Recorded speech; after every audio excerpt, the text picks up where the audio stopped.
And he gave them a pardon. Do you have something else? Go ahead. Yes, sir, I was yes. going to add one more thing on Adam Schiff.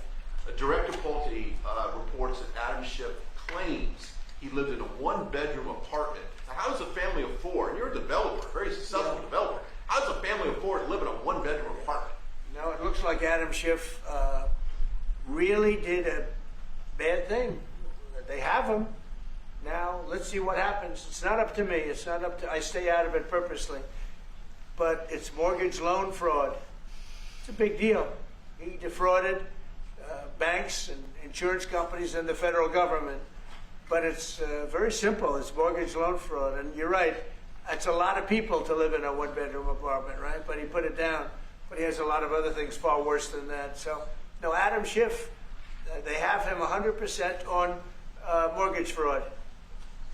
Now, if there's anybody else in this room except you would have no problem.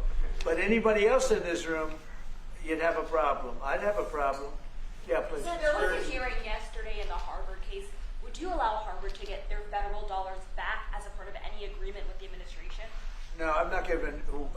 Harvard's been given $7 billion. Can you believe it? By the $7 billion, and we want money to go to all universities, not Harvard. Harvard got more than anybody else. They have $52 billion. They get huge tax incentives and tax breaks on that $52 billion. But they have $52 billion, and they got $7 billion over a short period of time.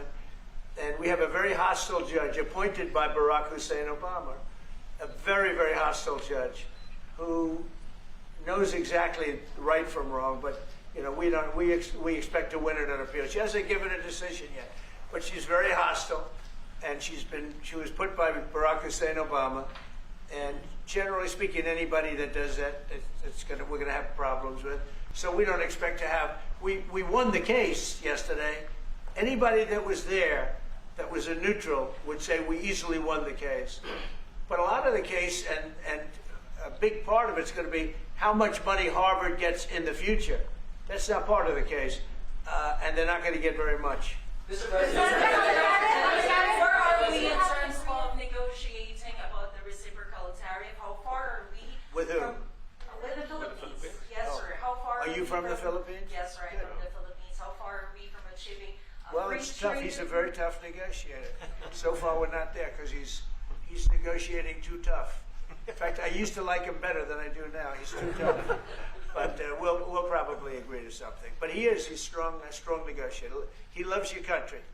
Mr. President, When are you coming to No, the no, Philippines? please. We talk a lot about the severe consequences that those who are involved in the Russia hoax must face. In your view, sir, what are the next steps now that these documents are out there and Tulsi Gabbard? Well, the Justice Department would have to act. And we have a very competent, very good, very loyal to our country person in Pam Bondi, very respected. And it's going to be her decision. Just a follow-up to that, sir. Christy Nome is in New York City visiting an off-duty CBP officer who was allegedly shot this weekend by an illegal alien who came into the country during the previous administration. Right. What is your message to any local leaders who continue to push sanctuary city policies after this nearly tragic incident? So the only thing I don't understand, because you like to understand things and we're all smart people and all, but why would they allow 21 million people into our country, unvetted, unchecked? You don't allow it. You wouldn't allow people then. He's tough. No, the country's run properly. Biden and his group of thugs, and I don't think it was Biden, I think it was the people that surrounded that beautiful Resolute desk right behind you. They allowed 21 million people, probably much more than that, and many of them came from jails and gangs and drug dealers and mental institutions, insane asylums. Many of them are very sick. 21 million, probably 25 million, probably even more than that. And we're getting them out. Many were murderers, as I said. They killed people. Many killed more than one person. Stone cold murders. I don't understand why they would have allowed that. There's only two reasons. The vote. Is there one voters? It's one reason. I don't think they would have done it for that because they cheat. You know, they're so good at cheating, they don't need that. But the vote, and the second reason is they hate our country. I think they hate our country. I actually do. And it's the biggest problem. I mean, much of our time is spent with You know, we have the strongest border anywhere in the world now. Maybe even stronger than your border, if you can believe it. We have no people came in last month, zero, which is pretty amazing. I'm not even sure I can believe that, but liberals are the ones that do that calculation. So, but we had no people come in.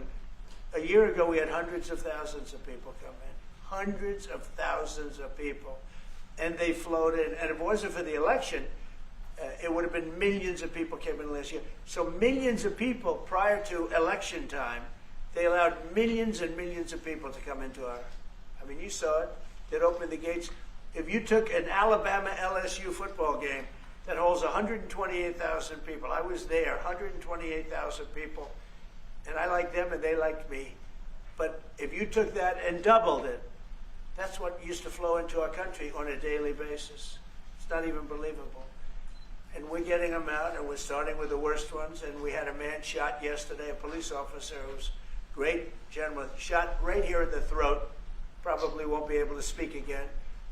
But he was brave, and he shot the other guy, and they ended up getting him. And you saw the scene where his friend took him to a hospital and dumped him down on the sidewalk. The whole thing was crazy. But why would anybody do to our country what these Democrats have done? And honestly, we can never forget it.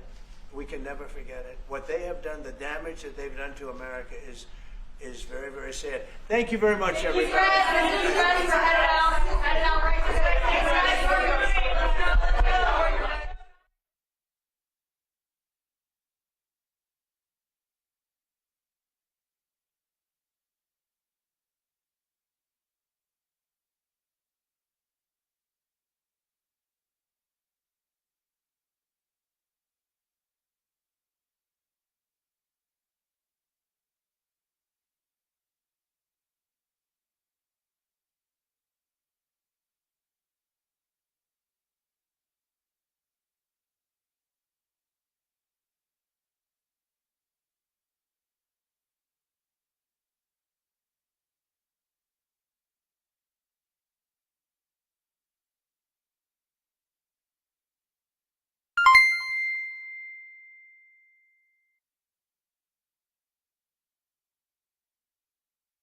Them 50%, more than 50%, murdered more than one